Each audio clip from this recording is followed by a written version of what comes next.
Mga kapobre, mayong hapon o gabi nagabihan jud ko gikan sa farm mga kapobre Gabihan jud ko uli mga kapobre ba.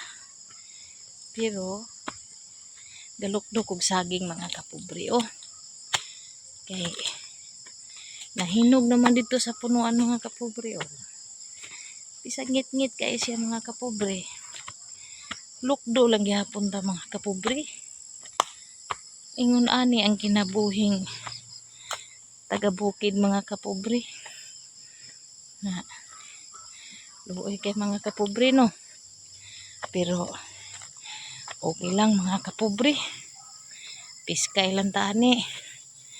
Pahit lang gihapon mga kapobre. Bahala hago kay ta. Basta piskay.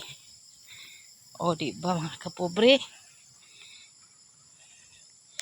Abot na ko doon sa mga balay mga kapobre Hanggang dito lang muna tayo mga kapobre. Mayong gabi sa tanan.